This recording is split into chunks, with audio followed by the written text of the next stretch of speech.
नमस्कार, मैं आपके साथ प्रिया तिवारी और आप देख रहे हैं पहाड़ समाचार। जम्मू कश्मीर के शोपियां में आतंकियों और सुरक्षा बलों के बीच मुठभेड़ चल रही है। इस मुठभेड़ में अभी तक 4 आतंकी मारे गए हैं। इस ऑपरेशन को सेना की 62 RR CRPF और जम्मू कश्मीर पुलिस की संयुक्त टीम अंजाम दे रही है। इससे पहले कल हुई मुठभेड़ में 3 आतंकी मारे गए थे। बता दें कि पुलिस को सूचना मिली थी कि इलाके में कुछ आतंकी छिपे हुए हैं। इसी सूचना के आधार पर सुरक्षा बलों की संयुक्त टीम ने इलाके की घेराबंदी की। उत्तराखंड की सरकार के आदेश पर देहरादून, हरिद्वार, नैनीताल सहित कई और जगहों पर 2 दिन का लॉकडाउन घोषित कर दिया गया है। कुछ जगहों पर लॉकडाउन के नियमों का पालन सही तरीके से नहीं हो रहा है। विकास नगर बाजार तो बंद रहा, लेकिन स्थानीय लोग नियमों का उल्लंघन करते हुए दिखाई दे रहे हैं। लॉकडाउन के बारे में जब विकास नगर SDM से पूछा गया तो उन्होंने कहा कि सरकार की गाइडलाइन के तहत ही काम हो रहा है और कोई भी नियमों का उल्लंघन करता हुआ दिखाई दिया तो उसके खिलाफ कड़ी कार्रवाई होगी। शासन द्वारा सैटरडे और संडे को वीकेंड में संपूर्ण लॉकडाउन के लिए आदेश जारी किए हैं।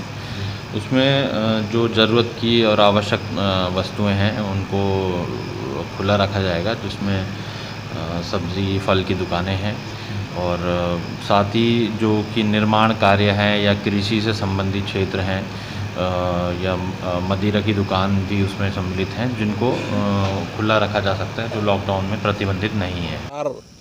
जब लॉकडाउन ख़त्म हुआ, बाज़ार खुल रहे थे, सब चीज़ आवागमन सुचारू रूप से चल रहा था और फिर एकदम कोरोना पेशेंट जैसे ही बढ़े तो वीकेंड लॉकडाउन हुआ।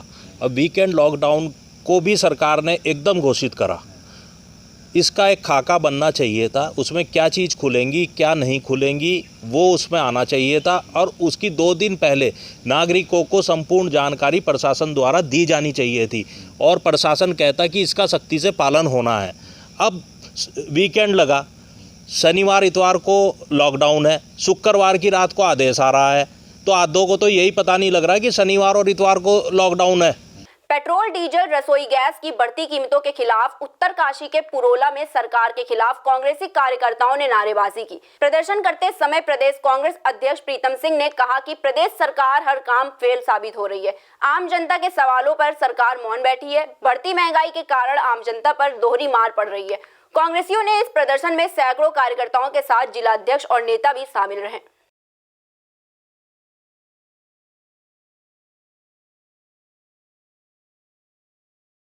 धनोल्टी के तथ्यूण मुख्य बाजार में पहाड़ी से 3 भारी पत्थर गिरकर एक बेकरी की दुकान की छत पर आ गिरे, जिसकी वजह से बेकरी का लाखों रुपए का सामान भी क्षतिग्रस्त हो गया। इस हादसे में दुकान मालिक भी चोटिल हो गया, जिसे आसपास के लोगों ने अस्पताल में भर्ती कराया है। वहीं इस घटना की सूचना मिलते ही पूर्व विधायक और GSBN अध्यक्ष महावीर रांगड़ ने मौके पर आकर दुर्घटना स्थल का मुआयना किया। इसके अलावा वहां मौजूद भाजपा मंडल अध्यक्ष हीरामणि गौड़ ने दुकान में हुए क्षतिग्रस्त का शासन प्रशासन से पीड़ित का मुआवजा दिलाने की मांग की है।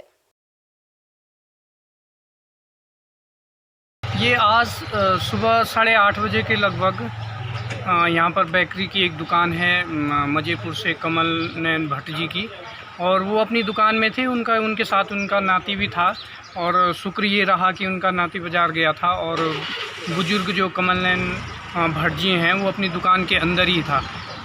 इतना बड़ा पत्थर अचानक ऊपर से आया और उनकी दुकान के अंदर घुस के उनकी दुकान को फाड़ के पूरा बाहर निकल गया। और शुक्र ये रहा कि उनको चोट लगी लेकिन उनकी जान बच गई। वो थोड़ा किनारे पड़ गए और पत्थर और वो इसमें जो है 2-3 बाइक जो है ध्वस्त हो गई। दुकान पूरी टूटकर नष्ट हो गई। यहाँ पर जो ऊपर से पहाड़ और मलबा आया उससे उनकी दुकान के अंदर का सारा सामान ख़त्म हो गया। सारा कुछ जो है उनकी मेहनत जो है पानी में फिर गई और यहाँ पर बड़ा खतरा बना हुआ है। बार बार ये लैंड स्लाइडिंग होती रहती है, बार बार ये पत्थर ऊपर से आते हैं। हम निवेदन करेंगे लोक निर्माण विभाग से कि यहाँ पर जो है